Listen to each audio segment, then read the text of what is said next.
సోదర మహాశలరా ఆధ్యాత్మ ప్రియులారా, విశ్వకారుణ్యమూర్తి జగత్ ప్రవక్త ముహమ్మద్ సల్లల్లాహు అలైహి వసల్లం గారు పశుపక్షాదులతో కూడా మంచిగా వెలగాలని ఎన్నో విషయాలు తెలియజేయడం జరిగింది. దానికే భూత దయ అని కూడా మనము ఇక్కడ అంటాం. అదే విధంగా అజ్ఞాన కాలంలో ప్రవక్త గారి కంటే ముందు చాలా మంది పశువుల పట్ల చాలా క్రూరంగా మెలిగేవారు.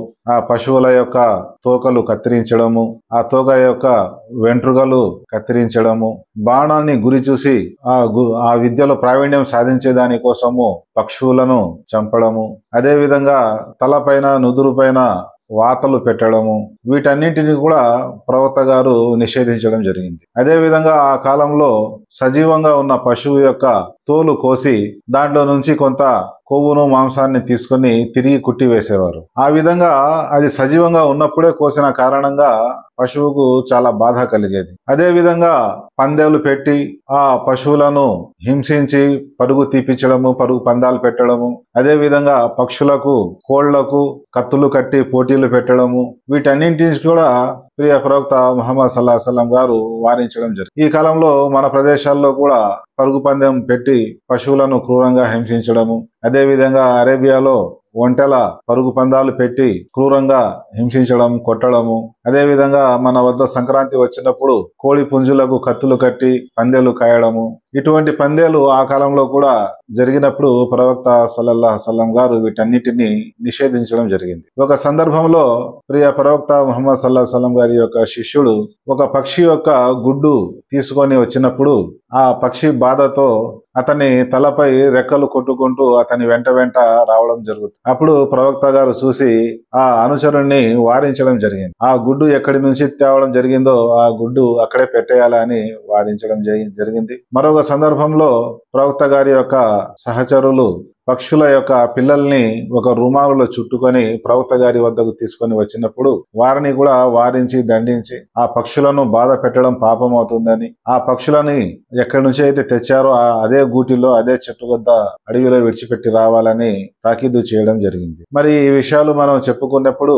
ఇస్లాంలో మాంసాహారము ధర్మసమ్మతమే కదా, మరి పశువుల్ని భుజించడంలో తప్పు ఏముంది అనే భావన చాలా మంది కలగవచ్చు. సోదర మహాశలేరా, ఈ ఇస్లాం ధర్మం ఏదైతే ఉందో ఇది విశ్వజనీన ధర్మము కాబట్టి ప్రపంచంలో ఎన్నో ప్రాంతాలు ఎడారి ప్రాంతంగా ఉన్నాయి, అదే విధంగా మంచు కలిగిన ప్రదేశాలు కూడా ఉన్నాయి. మరి ఇటువంటి ప్రదేశాల్లో మనకు ఆహార ధాన్యాలు, కూరగాయలు ఇవన్నీ అందుబాటులో ఉండవు కాబట్టి అక్కడ ఎంతో మంది ప్రజలు చేపల్ని తమ ఆహారంగా, పశువుల మాంసాన్ని తమ ఆహారంగా భుజించి తమ మనుగడ సాధించడం జరుగుతూ ఉంటుంది. ఆ విధంగా కారుణ్య ప్రభు అయిన దైవము మనిషి మనుగడ కోసము, తన ఆకలి తీర్చుకునే దాని కోసము మాంసాహారాన్ని ధర్మసమ్మతం చేయడం జరిగింది. అది కూడా ఆ పశువును వధించేటప్పుడు మామూలుగా ఇస్లాం ధర్మంలో ఏదైనా ఒక శుభకార్యం, మంచి కార్యం చేసినప్పుడు పని మొదలు పెట్టేటప్పుడు, ప్రారంభించేటప్పుడు బిస్మిల్లాహిర్ రహ్మానిర్ రహీం అని పఠించడం వల్ల శుభం కలుగుతుందని, వృద్ధి కలుగుతుందని,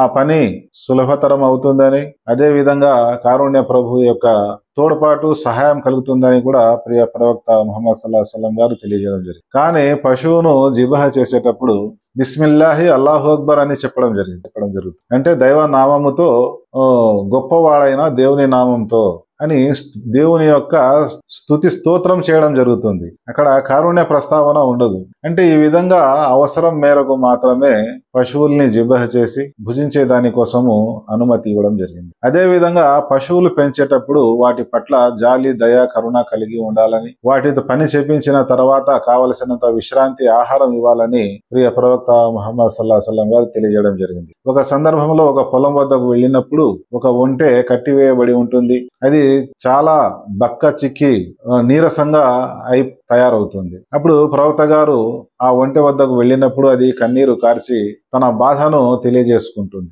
నా యజమాని నాతో ఎక్కువ శ్రమ, పని చేపిస్తూ ఉన్నాడు, కానీ నాకు సరైన ఆహారం ఇవ్వడం లేదు అని తన అవసరాన్ని, తన విషయాన్ని, బాధను వ్యక్తపరిచినప్పుడు ప్రియ ప్రవక్త ముహమ్మద్ సల్లల్లాహు అలైహి వసల్లం గారు ఆ ఒంటె యజమానిని పిలిపించి పశువుల హక్కుల గురించి తెలియజేయడం జరిగింది. నీవు పని ఎక్కువ చేపించుకొని దానికి మంచి ఆహారం ఇవ్వకపోయినట్లయితే దేవుని శిక్ష నుంచి తప్పించుకోలేవు అని హెచ్చరించడం జరిగింది. అదే విధంగా మరొక సందర్భంలో మరొక ఒంటె ఆ ప్రక్కటెముకలన్నీ కరుచుకొని చాలా బలహీనమైపోతుంది. అప్పుడు ప్రియ ప్రవక్త ముహమ్మద్ సల్లల్లాహు అలైహి వసల్లం గారు తన తలపై నిమిరి దానికి సాంత్వన కలిగినప్పుడు ఆ ఒంటె నేను ముసలిదాన్ని అయిపోయాను, పనిచేసే శక్తి లేదు కాబట్టి నాకు ఆహారం ఇవ్వడం లేదు అని చెప్పినప్పుడు ఆ ఒంటె యొక్క యజమానిని పిలిపించి అతనిని కూడా వారించడం జరిగిందన్నమాట. అంటే పశువుల పట్ల కూడా మంచిగా ప్రవర్తించాలని ఈ సమగ్రమైన సంపూర్ణ దైవ ధర్మం ఇస్లాం ధర్మం ఏదైతే ఉందో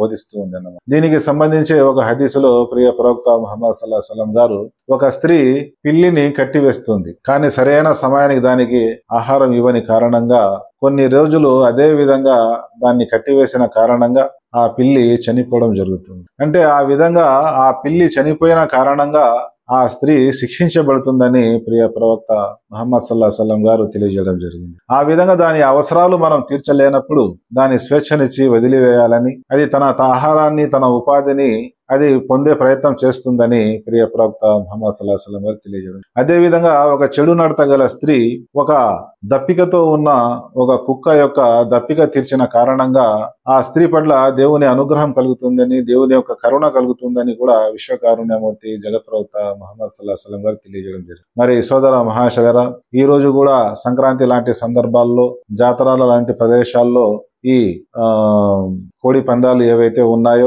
కత్తులు కట్టి క్రూరంగా హింసించే విధంగా పందాలు పెట్టడం జరుగుతుంది. అదే విధంగా బండలాగుడు పందాల దగ్గర ఎద్దులను హింసించడము, ఒంటెలకు పరుగు పందెం పెట్టి పోటీలు పెట్టడము, ఆ పరిగెత్తడంలో వాటిని కొట్టడము, ఈ విధంగా హింసించడాన్ని ప్రియ ప్రవక్త ముహమ్మద్ సల్లల్లాహు అలైహి వసల్లం గారు వారించడం జరిగింది. అదే విధంగా ఆఫ్రికాలోని కెన్యా దేశంలో ఈనాటికి కూడా ఈ ఆధునిక కాలంలో కూడా సజీవంగా ఉన్న ఆవులు బరిగుడ్లు ఏవైతే ఉన్నాయో వాటి యొక్క నరాలలో ఒక ఇంజెక్షన్ ను జొప్పించి స్ట్రా మాదిరి ఫ్రెష్ వేడి రక్తాన్ని ఎంతో మంది ప్రజలు ఈనాటికి కూడా సజీవంగా ఉన్న ఆవు నుంచి రక్తం త్రాగే ప్రజలు ఉన్నారు. ఈ విధంగా ధర్మ అధర్మాలు తెలియని కారణంగా ఎంతో మంది పాపకార్యాలు చేసి దుష్ట కార్యాలు చేసి దేవుని యొక్క ఆగ్రహానికి దేవుని యొక్క శిక్షకు గురి అవుతున్నారు. ఎవరైతే పశువులను పెంచుతున్నారో వారు వాటి పట్ల మంచిగా వ్యవహరించాలని విశ్వకారుణ్యమూర్తి జగత్ ప్రవక్త ముహమ్మద్ సల్లల్లాహు అలైహి వసల్లం గారు తెలియజేయడం జరిగింది. అస్సలాము అలైకుం వరహమతుల్లాహి వబరకాతుహు.